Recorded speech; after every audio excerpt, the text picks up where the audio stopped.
Right now, data is showing us, and diverse institutions agree, that investing and empowering women is the fastest way that we can solve all global problems. And as a collective force, women will be able to overturn dictatorships, shift whole economies, lead new innovations, and restore the earth. How do young women in this country begin to see themselves as true citizens who are able and willing to shift the social and political landscape of this society? Once young women feel loved and accepted, they can learn to love themselves and then engage, act, and lead politically. The mission of the next wave of Women in Power is to hold powerful space so that women can get still and hear what is calling them. So that women can think strategically and holistically about how to answer that call. The next revolution is about responsibility and accountability to ourselves and to our universal family. And the responsibility begins with honoring who we really are and bringing what we have been called to bring. As we take responsibility for who we are able to reclaim our rightful place as citizens and work to restore the possibility of fulfilling the dream of a true democracy. It means educating ourselves and looking deeper into the stories and myths designed and sustained by the powers that be. Reintroducing ritual, poetry, time, human connection, plant medicines, opening the box, learning the data, touching the mystical, coming into our bodies through touch, dance, not asking permission, defying authority, where we trust the mystical, the emotional, and erotic as much as we trust the intellectual and political, and understand that their integration is not only the catalyst for revolution, but it may in fact be the revolution itself.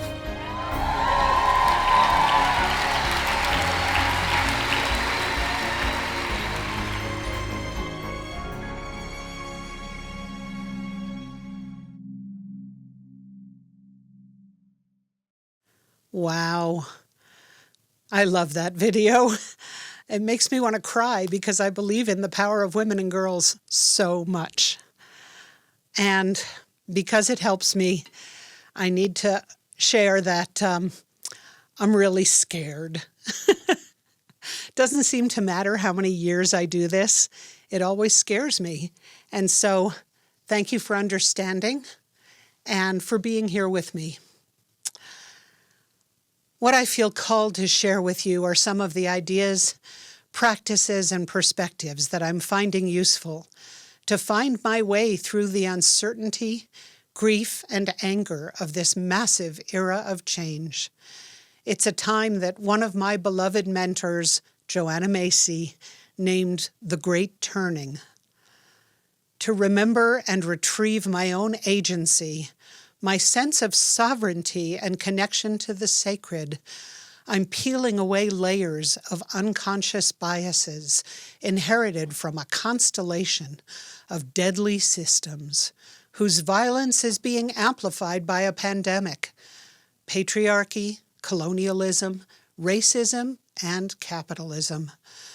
And I've come to believe that of the four, capitalism is our greatest culprit and leverage point, as it's dependent on the other three and is ravaging our collective home. As a species, we're facing nothing less than a near-death experience. Thankfully, throughout the history of periods of intense collective crises such as these, people have often shown a capacity to rapidly change values and to precipitate large-scale changes. Of all the resources we have available to cultivate ourselves, to best survive this tumultuous time, to contribute to co-creating the future that our hearts yearn for, I believe that cultivating our heart's capacity to love is the most powerful, most enduring, and most regenerative of all. I'm learning that disciplining my heart is central to increasing that ability. The word discipline used to trigger an immediate reaction in me of rebellion, resistance, and defiance. I assumed that it implied some external authority that I needed to resist in order to protect or defend my own agency. But that changed when another idea of discipline landed within me, reframed as discipleship. When applied to any aspect of myself, it means taking on an intentional apprenticeship. Now it involves humbling myself to learn to do something more consciously and purposefully than I had before. In this case, to relate to my heart's immense love and yearning. But for me to become a more effective and magnetic lover of life, in the midst of all this tumult, I need to be rigorous with myself, remembering or relearning how to value myself for my uniqueness and intrinsic value, and discarding old habits of comparison and self-judgment that limit my expression. To hold myself accountable, I must give up my complacency, my learned helplessness, and my rationalizations. To love and care for yourself is not a self-indulgent act. It's essential for each of us to embody the world we want to co-create and to become more able to contribute meaningfully to it. By loving ourselves, we deepen our capacity to love others, and as we do so, we can become far more effective allies and advocates for changing the systems that oppress and destroy so many of those we love. As Cornel West says, justice is what love looks like in public. I know I need to apply discipline or discipleship in how I relate to those I don't agree with, or people who are decidedly different from me. This is not easy to do, but also so necessary. Those of us who want to help make positive change in the world have got to grapple with the vast imbalance of the power differentials we face. Our class and racial inequities are so systemic and so ingrained that no matter how hard I try, I continue to discover my own blind spots and embedded patterns of white supremacy and privilege. It's excavation work we've got to be willing to undertake, no matter how uncomfortable it is, as the need is so urgent and so great. In the biblical tale, most of you know, of David and Goliath, a small shepherd boy conquers a giant by slinging a rock at his exposed forehead. According to Malcolm Gladwell's read of the story, we tend to think of David's victory as a miracle, as proof that sometimes, when we're fortunate, the weak can conquer the strong.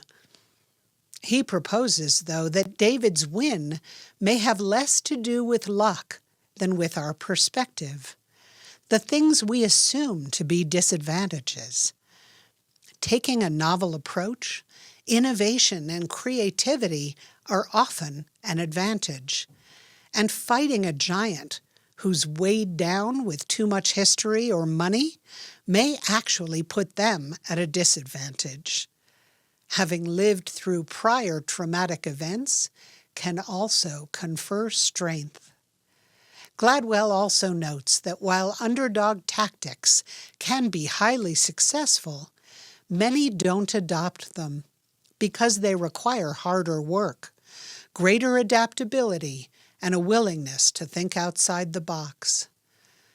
But with so much at stake in every domain of our lives, it's a time to exercise discipline as discipleship, and to act even if we feel scared and even though we know it's hard. The path ahead will be challenging, hard, and uncertain. It requires higher levels of centering, practice, accountability, and responsibility.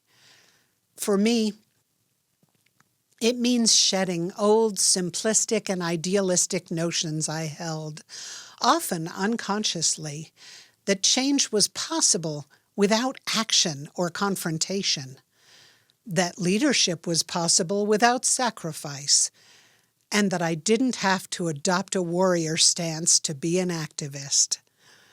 As I've sought to leverage my privilege to become a better ally with Indigenous and other people of color's struggles, it's required humility, dedication, and perseverance from me, and it's definitely a work in progress. But for the future my heart yearns for, we'll need lots of us, stretching our skillfulness to create connective tissue among our communities, our movements, and our issues. To succeed, we surely need each other, and many of us, all together. Over 1,000 years ago, the Iroquois Five Nations, or Haudenosaunee, had been in violent cycles of destruction, with endless conflict and revenge killings among them for many years. The peacemaker was born in their midst, and he brought them into unity by the clarity of his vision and by sharing the great law of peace. As Onondaga faithkeeper Oren Lyons tells it, the law's basic elements are threefold. The first is peace. They all laid down their arms and agreed to fight no more. The second is the great power of great minds united, the amplified intelligence of the collective. And the third was symbolized as one bowl, one spoon. That means to honor life's limits and to share with gratitude and equity among all the people. Much later, some of the governance principles of the Haudenosaunee Six Nations Confederacy informed the creation of the U.S. Constitution and our Bill of Rights. Their model of gender equity inspired the U.S. women's suffrage movement of the early 1900s. It's the people rising up in collaborative movements that I choose to believe in, the people's voices speaking together in many tongues, saying, "Enough! Basta! Arrête! No more blah blah! It's time for change." That vision asks us to become connective tissue together, to embody the power, strength, and interconnectedness of all the issues we face. Sadly, though, many among our populations have an easier time imagining the end of the world than the end of capitalism. As The Guardian columnist George Monbiot recently noted, then let's begin by imagining something that's easier to comprehend: the end of concentrated wealth. Our survival depends on it. May we fling open the doors and windows of our minds to let some fresh air in and be willing to risk that change. Pat McCabe, also known as Woman Stands Shining, a colleague and friend from the Diné Nation, offered a challenge. She suggested we need to find ways to love the future. When I heard her words, I realized how often I've held the future in a dim light. I recognized how hard it's become to hold a future vision that my heart can fully embrace. In the late 1980s, well before apartheid ended in South Africa, then journalist Catherine Ingram interviewed Desmond Tutu. She noticed that he kept saying, "When we end apartheid." At that time, she thought, "Yeah, right, dream on." Afterward, she reflected, "I didn't want to rain on his parade or anything, but in my heart of hearts, I thought, not in your lifetime."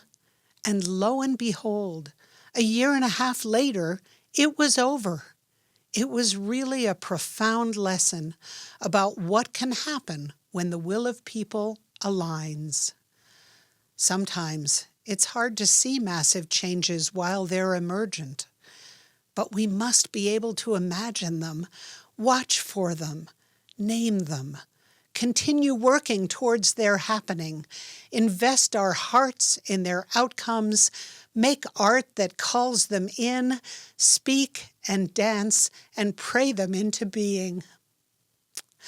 Now, learning to love our future is becoming part of my practice, not in a naive way or one that denies the truth or complexity of what is, but as part of my discipleship towards cultivating congruence.